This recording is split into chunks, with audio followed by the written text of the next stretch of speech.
Halo, apa kabar semuanya? Jadi ada film Indiana Jones yang terbaru, yang merupakan film yang kelima. Judul filmnya adalah Indiana Jones and the Dial of Destiny. Dan tentu saja masih menceritakan mengenai Indiana Jones yang masih diperankan juga oleh Harrison Ford yang udah masuk ke masa-masa pensiunnya. Dan bisa dibilang juga udah jauh dari kehidupan petualangannya yang seperti kita lihat di film-film yang sebelumnya. Nah, tapi akhirnya dia harus melakukan petualangannya sekali lagi sejak didatangi oleh anak dari teman baiknya yang bernama Helena Shaw, diperankan oleh Phoebe Waller-Bridge. Mereka berdua mencari sebuah artefak yang katanya memiliki kekuatan yang dapat merubah sejarah. Nah, tapi selain mereka berdua, juga ada satu orang lagi yang bernama Jurgen Voller, diperankan oleh Mads Mikkelsen, yang merupakan orang Nazi yang juga mengincar artefak tersebut. Nah, pertama-tama, aku suka dengan bagaimana film ini dibuka.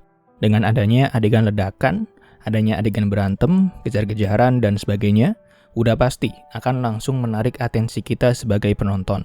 Apalagi kan rentetan di bagian depan ini adalah flashback yang menceritakan tentang Indiana Jones ketika masih melakukan petualangannya. Yang kalau kita bandingkan sama film-film yang sebelumnya, memang bisa dibilang cukup berhasil untuk menghadirkan esensi sebagai film Indiana Jones itu sendiri.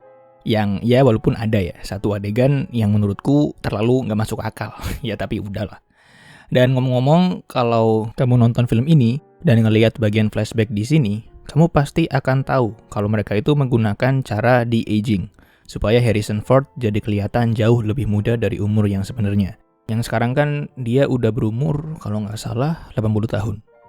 Jadi kalau ngelihat hasilnya bisa dibilang cukup berhasil, meskipun kalau diperhatikan banget memang ada satu atau dua adegan yang terlihat agak nggak konsisten, kayak misalnya ada perbedaan antara mukanya yang muda, tapi gerakannya yang terlihat kayak orang tua.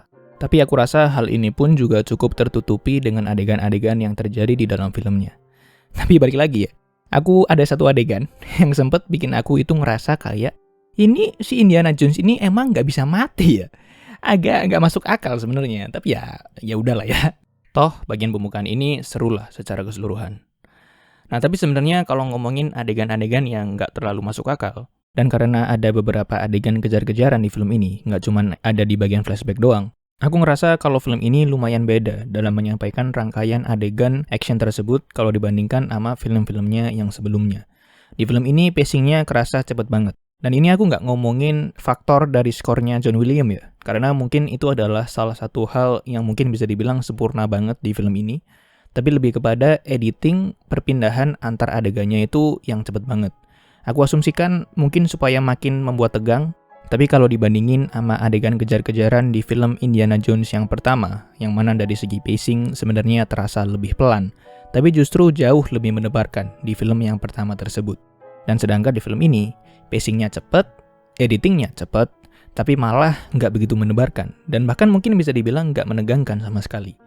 Dan sehubungan dengan nggak masuk akalnya beberapa adegannya, kayaknya juga karena ukuran filmnya sendiri yang udah ditreat atau diperlakukan sebagai film blockbuster gitu ya. Jadinya di bagian actionnya itu ada beberapa kali yang kayak tadi aku sempat bilang, terlalu berlebihan. Dan ya memang, film-filmnya yang dulu pun kan juga ada bagian-bagian yang nggak masuk akal, tapi setidaknya secara keseluruhan filmnya itu sendiri masih terlihat realistis. Dan kayak masih mungkin lah untuk terjadi di dunia nyata gitu. Walaupun sebenarnya kan nggak mungkin. Dan ada juga lah beberapa adegannya yang udah pasti kamu tahu kalau itu pakai CGI. Yang lagi-lagi karena terlalu berlebihan.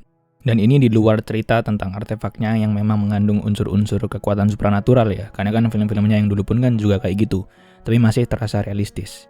Dan aku nggak tahu sebenarnya sebutan tepatnya itu apa. Tapi mungkin kalau istilah bahasa Inggrisnya itu grounded, kayak masih raw gitu. Ya semoga paham yang aku maksud ya. Intinya aku merasa di beberapa adegannya terlalu berlebihan.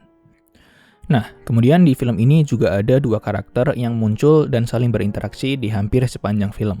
Yaitu karakternya Indiana Jones-nya itu sendiri, dan ada satu lagi, yaitu si Helena Shaw. Tapi untuk mereka berdua pun, aku juga nggak terlalu mendapatkan dinamika yang menyenangkan dari mereka berdua. Bisa dibilang interaksi satu antara yang lainnya itu kayak terlalu dipaksakan, kayak dua orang yang harusnya emang nggak usah jadi satu tim gitu. Dan ditambah lagi, ada satu anak laki-laki yang juga ikut dengan mereka berdua. Yang menurutku dari awal kemunculannya sampai akhir film, itu seperti nggak jelas gitu gunanya dia itu apa gitu ya. Dan bahkan kalau misalnya karakter tersebut nggak ada pun, kayaknya nggak ada masalah sama sekali. Dan mungkin film ini pingin bikin karakter tersebut jadi kayak short round yang ada di Temple of Doom. Tapi eksekusinya menurutku nggak cukup berhasil, sehingga kelihatan sebagai karakter yang ada karena emang harus ada aja, tanpa ada dasar yang cukup jelas gitu. Nah, tapi bagaimanapun, aku tetap suka dengan performa Harrison Ford sebagai Indiana Jones. Udah umur 80 tahun, tapi masih bisa memerankan salah satu karakter yang ikonik banget. Dan bahkan dari aku baca beberapa artikel, juga ketahuan kalau si Harrison Ford ini emang peduli banget sama karakter Indiana Jones. Jadi emang keren banget lah ini orang. Dan begitupun juga untuk si Mads Mikkelsen yang berperan sebagai penjahatnya di film ini.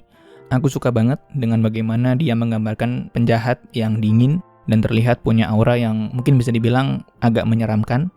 Walaupun memang ada lucunya juga ya penjahatnya ini. Karena ini tipe penjahat yang nggak terlalu banyak melakukan apapun, cuman ngomong doang keinginannya itu apa, dan tiba-tiba terjadi aja sesuatu gitu yang langsung menguntungkan buat dia. Jadi kayak selalu beruntung gitu. Dan menurutku malah jadi kerasa agak konyol ya. Ya walaupun memang sih jadinya menghibur dan bisa dibilang nggak terlalu mengganggu juga lah gitu ya. Dan kemudian karakter Helena Shaw, kalau dari sisi performanya si Phoebe Waller-Bridge sih rasanya oke-oke aja ya. Tapi kalau dari segi karakternya itu sendiri, aku sih nggak suka sama sekali ya. Motivasi untuk mendapatkan artefaknya nggak jelas, dan ketika dikasih tahu alasannya pun kayak murah aja gitu motivasinya, kayak alasan seadanya aja. Belum lagi semua hal yang dia lakukan itu sangat nggak jelas dan kenapa gitu. Dan bisa dibilang karakterisasinya pun kayak nggak sesuai antara apa yang diomongin sama apa yang terjadi di dalam film. Ya, tapi kayaknya udah cukup ya. Palingan aku bisa bilang kalau mendingan tetap nonton film ini kalau misalnya kamu adalah penggemar Indiana Jones. Karena dari semua hal yang aku sebutin tadi, salah satu hal yang menyenangkan dari film ini adalah bagaimana mereka tetap memperlakukan Indiana Jones sebagai karakter yang masih sama persis karakterisasinya dengan film-filmnya yang sebelumnya. Jadi nggak ada perubahan karakterisasi dan sifatnya yang tiba-tiba terjadi aja di film ini gitu misalnya. Dan bahkan film ini juga nggak takut untuk memperlakukan Indiana Jones sebagai karakter yang udah tua. Bahkan karakternya sendiri secara terang-terangan bilang kalau dia udah tua. Udah lewat masa jaya dan masa petualangannya. Bahkan ketika keadaan memaksa dia untuk sekali lagi melakukan semua hal tersebut, dia sampai sempat mengeluh. Ngapain aku di sini? Udah tua, punggung juga udah sakit, bahu udah lemes, tapi masih harus manjat-manjat kayak gini. Ini aku ngapain gitu. Dan itu pun menurutku mengharukan banget sih ya. Dan bisa dibilang karakterisasinya ini emang tetap dipertahankan hingga akhir film. Dan akhirnya ditutup dengan ending yang aku rasa buat orang-orang yang ngikutin filmnya dari awal mungkin akan sampai nangis karena emang menyedihkan dan mengharukan banget. Nah, tapi kalau misalnya kamu nggak terlalu ngikutin Indiana Jones, mungkin dengar dan tahu karakternya, tapi nggak pernah nonton filmnya sama sekali, menurutku mendingan nonton triloginya aja, yaitu Indiana Jones Raiders of the Lost Ark, Temple of Doom, dan juga The Last Crusade. Sebenarnya ada sih filmnya yang keempat, tapi sejujurnya bahkan aku udah lupa filmnya itu gimana. Ya, tapi terima kasih banyak sudah menyempatkan waktunya untuk menonton dan semoga bahagia selalu semuanya.